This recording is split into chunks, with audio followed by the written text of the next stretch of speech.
New York Mayor-elect Zohran Mamdani is meeting with President Trump. Let's listen.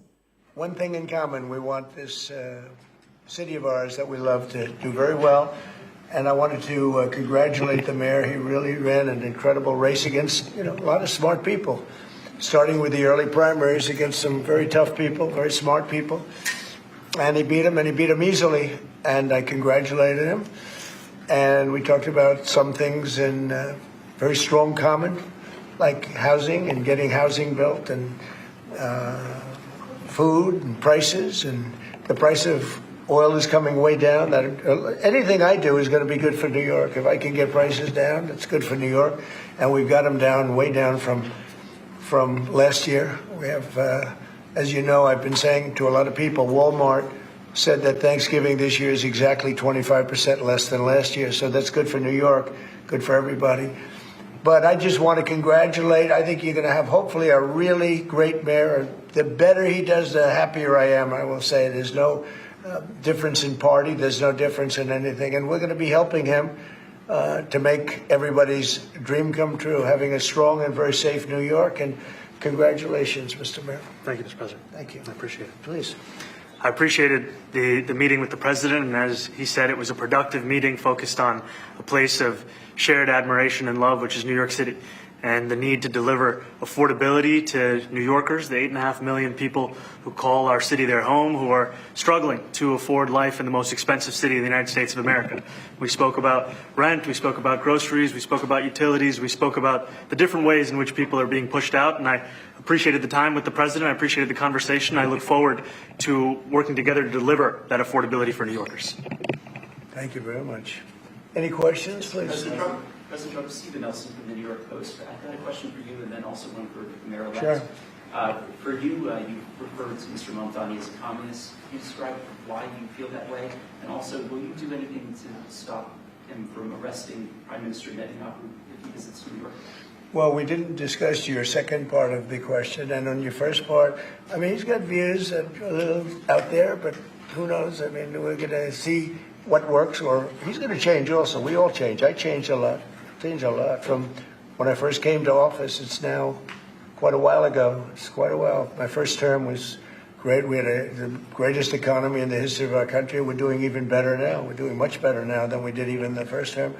And I can tell you some of my views have changed. And we had discussions on some things. I'm not going to discuss what they were, but that I feel very confident that he can do a very good job. I think he is going to surprise some conservative people, actually, and some very liberal people. He won't surprise them because they already like him.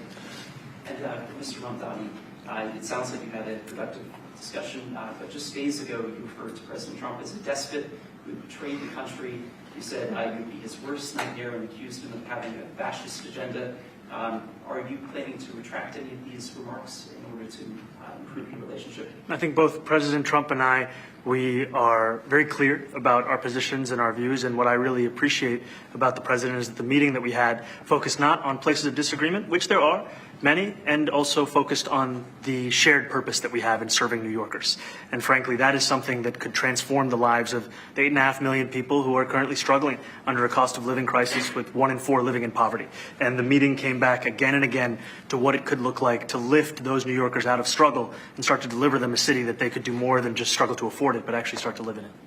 And I've been called much worse than a despot, so it's not that insulting. Maybe I think he'll change his mind after we get to working together. Yes, please. Mr. President, from MTV Lebanon. Good. I would like to ask you a question about the Middle East regarding Sure. you said that Hezbollah in Lebanon is not in a good position. And Lebanon now is the final unresolved after Gaza and Syria. Given your assessment, like, what do you say for the Lebanese today? It's the independent state in Lebanon. And what is your next move to push toward disarmament?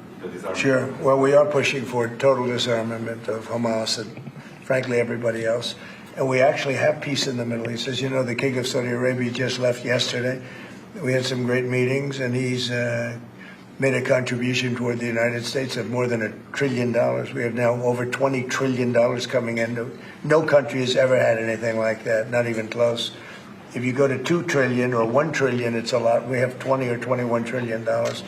I think that Hezbollah has been a problem in Lebanon, big problem. We're working with Lebanon. We're working with everybody in the Middle East. That's another thing I think we have in common. We want to see peace in the Middle East. And we actually have now, for the first time, peace in the Middle East after 3,000 years. And now we're going to refine it. And I think you're going to see some very positive things happen. There is a potential to invite the Lebanese president. Oh, sure.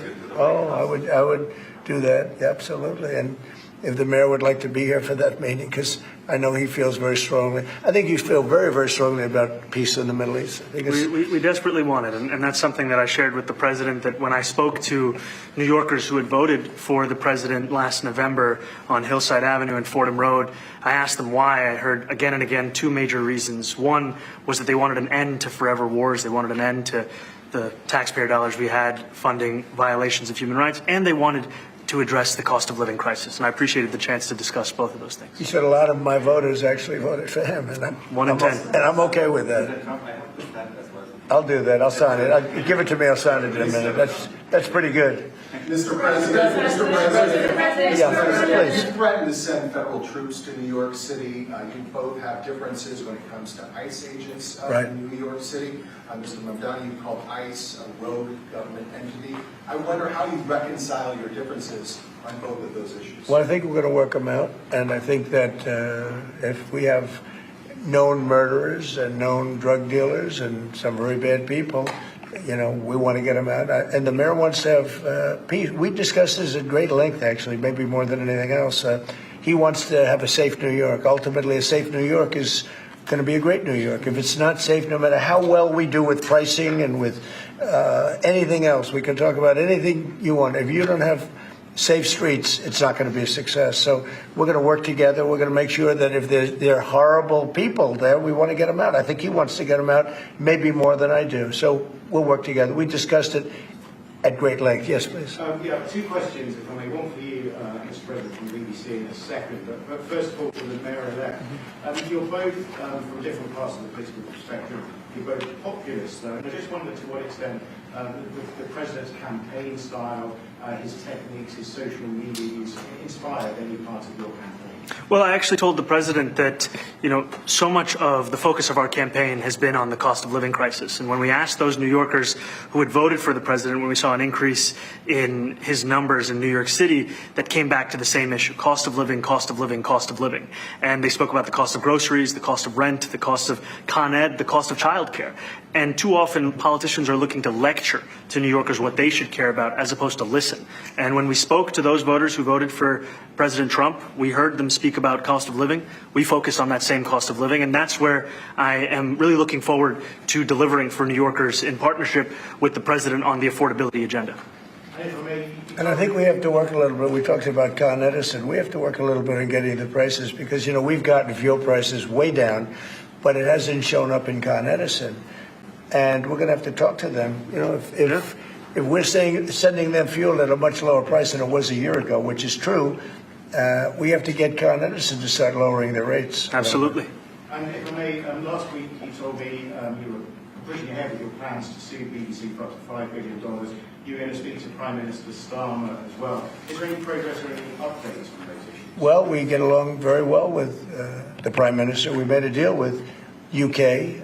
I like him. He's a fine person. And, I think they have some big energy problems. They've got windmills all over the place. They're going to have to start using other methods because their energy is out of control. Talking about in the UK, it's out of control. And he's got that problem. He's got a big immigration problem, as you know, and he's got a big energy problem. And we talk about it. He's a good man. Prime Minister's a good man. You had a chance to speak this week? I haven't spoken this week. Mr. President, have you spoken to President Zelensky, or do you intend to Who? President Zelensky about your plan to meet with him? This program is delivered by DHL. It's a shame, and I thought they should have acted quicker. But it's a cold winter, and a lot of the you talk about utilities, but a lot of the big energy-producing plants have been under attack, to put it mildly, to put it nicely. We have a way of getting peace, or we think we have a way of getting peace. He's going to have to approve it. Just so sad. So many people. Last month, they lost 25,000 soldiers. This is something, we haven't seen anything like this since the Second World War. They're averaging 6,000 or 7,000 a week between the two of them, dead soldiers. And it goes on, and I think they're getting reasonably close, but I don't want to predict. I would have said that would have been one of my early ones. I did 8 peace deals of countries, including in India, Pakistan. You could even go, in fact, they're coming here in a week or two, go to the Congo and Rwanda. That was 10 million people dead, and we worked something out on that. But so many, and the one I thought would have been, for me, because I have a very good relationship with President Putin, I thought that would have been maybe quicker. But it does take 2 to tango. And now you just see all the death. And, you know, it doesn't affect us other than the fact that we don't want to see all those people that really, it's on the other side of the ocean. It's a war that should have never happened. It did happen. I blame the person also sitting right behind this desk. This is a war that should have never happened, and it wouldn't have happened if I were president. But we're trying to save a lot of lives. They're losing 25, think of that, 25,000 lives over the last short period of time. That's Ukrainian and Russian, and it's a shame. What happens if President? I want to ask the mayor-elect about a House resolution just passed overwhelmingly to condemn socialism, including with 86 Democrats, all of House Dem leadership, and the minority leader, Hakeem Jeffries, despite his endorsement of you. What's your reaction to that?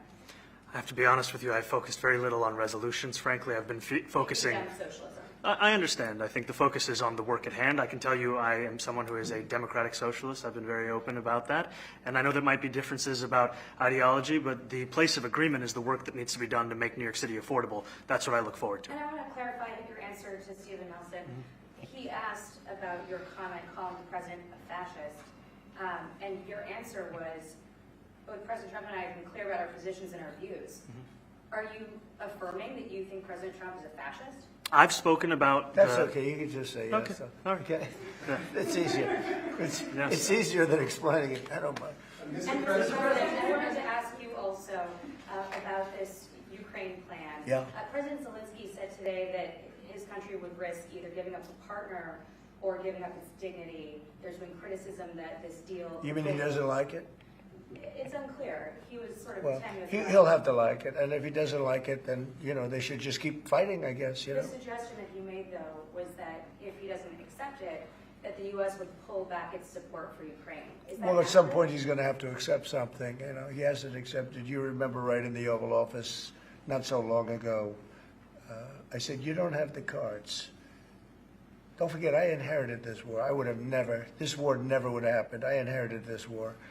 And I thought he should have made a deal a year ago, 2 years ago. The ultimate deal would have been if it never started. That would have been the good deal. That could have been done too if you had the right president, but you didn't have the right president. Mr. President, cost of living is something that you and Mr. Mamdani seem to agree on. Right. Democrats have run New York City for a long time, Mr. Mamdani. Do you see Democrat policy specifically as being a problem? And I'd like that to be a question that both of you could answer in New York City. Look, I think that there are many things in our city where we have to own the responsibility of it, things that existed long before the president was the president. And those are also part of the message of our campaign, was to take on a broken politics of the past.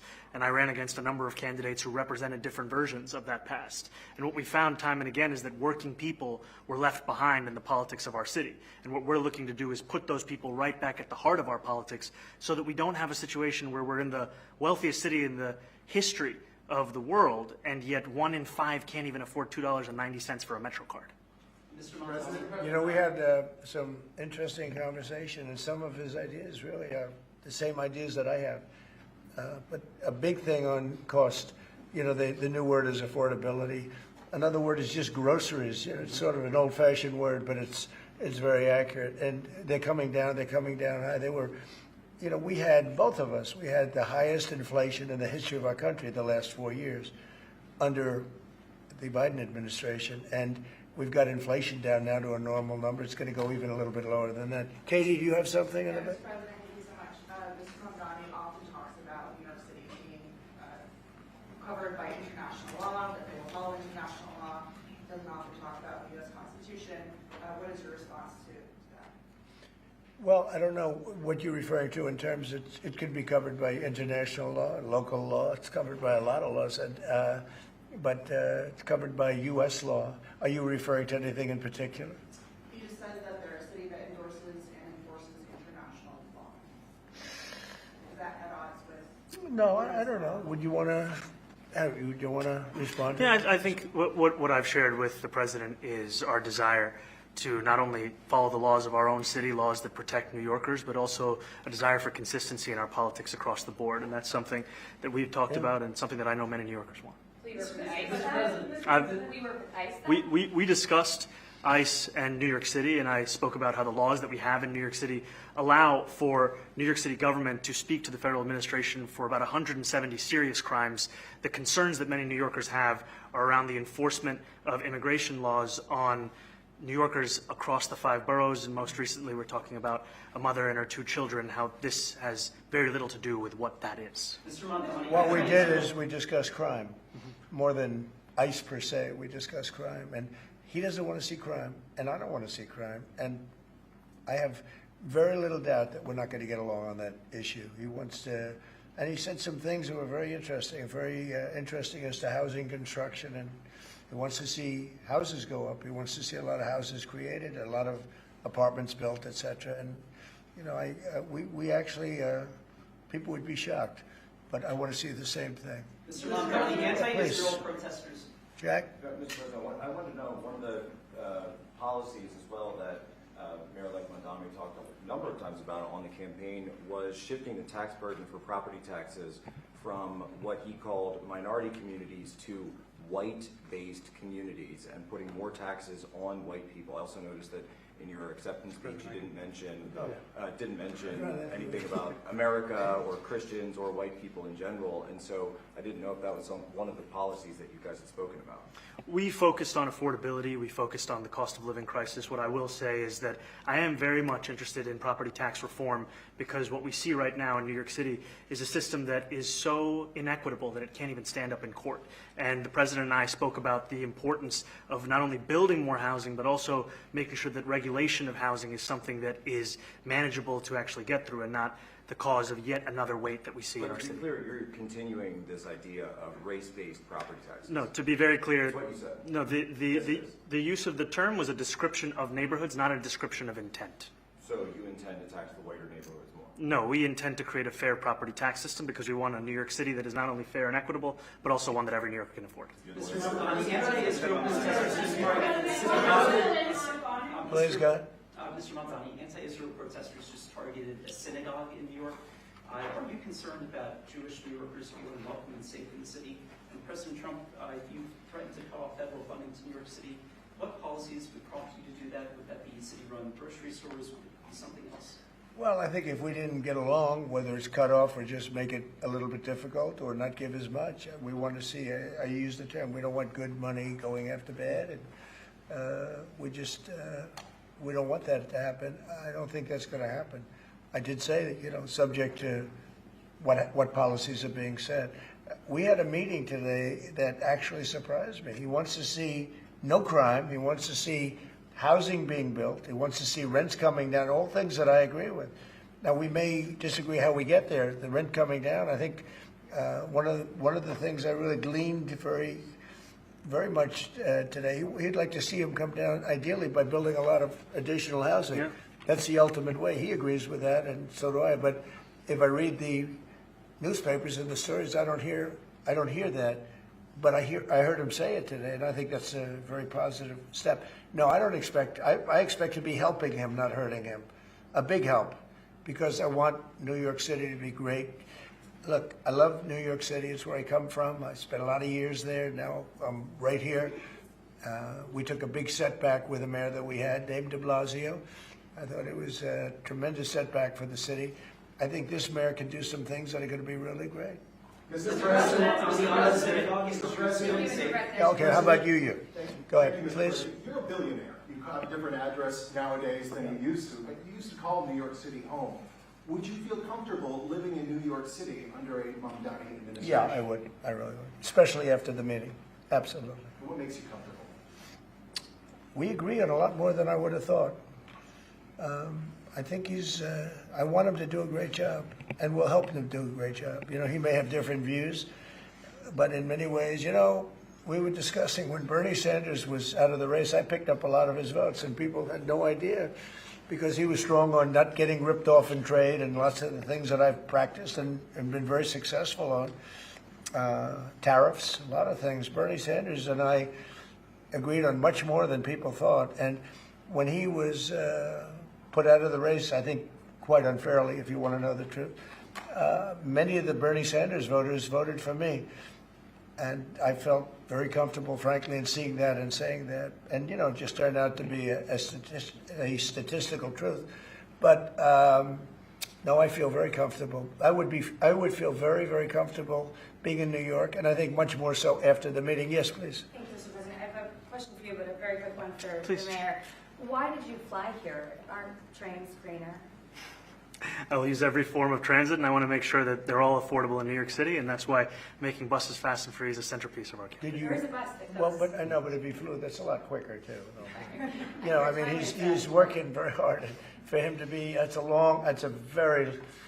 a very long drive. I'll stick up for you. You know, the plane takes you 30 minutes, and driving takes you a And long Mr. time. President, I was wondering if you could clear up some confusion around a Washington Post report.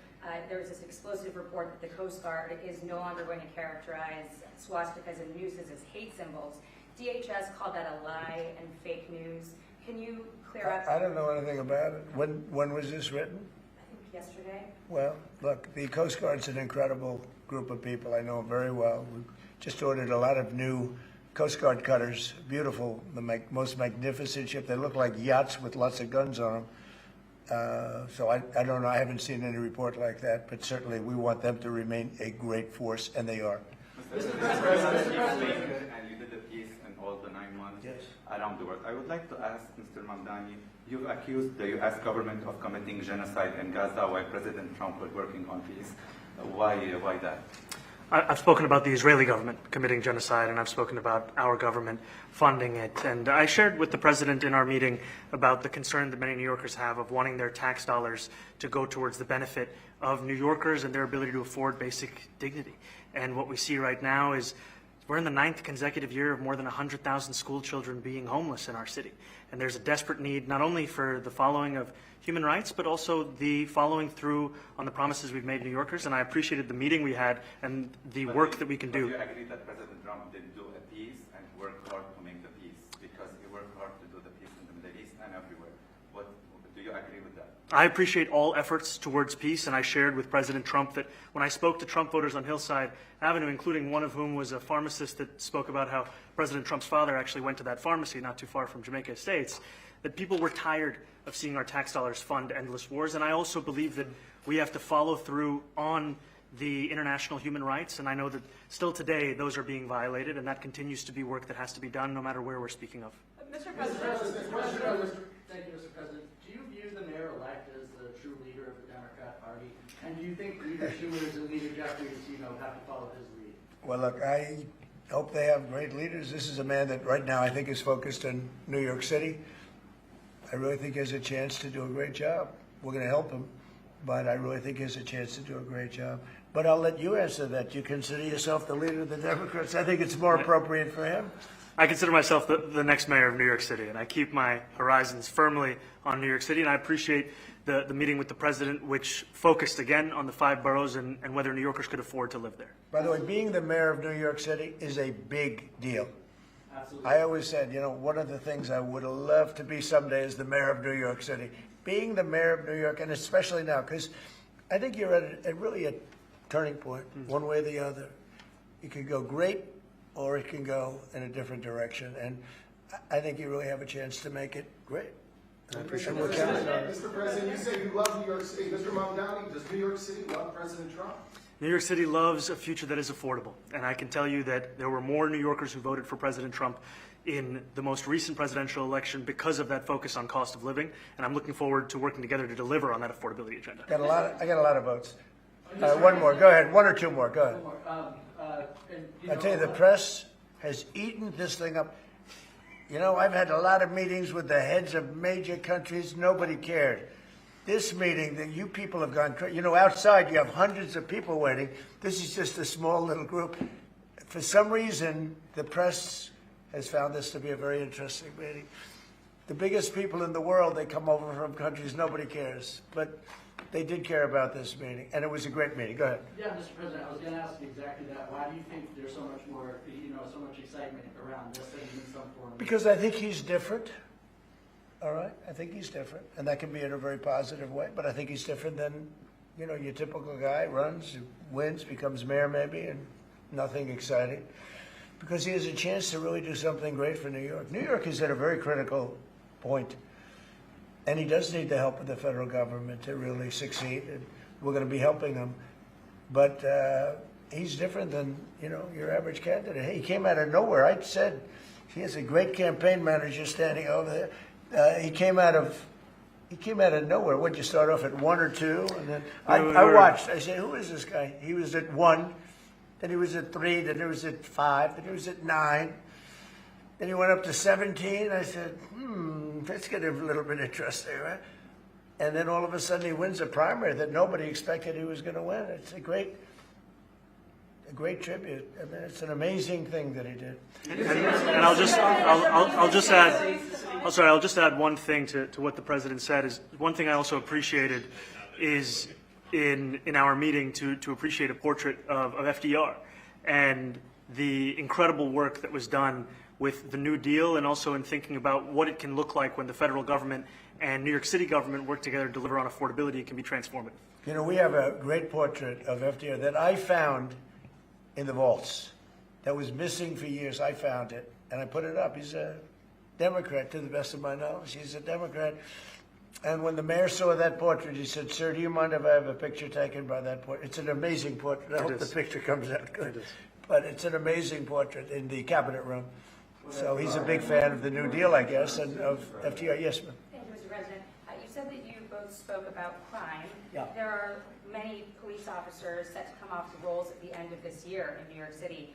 Are you going to allow those police to be replaced with police officers, actual cops? And are you going to require that that happens? Would there be some consequence? Well, I hope it happens, but again, that's going to be ultimately the mayor's decision.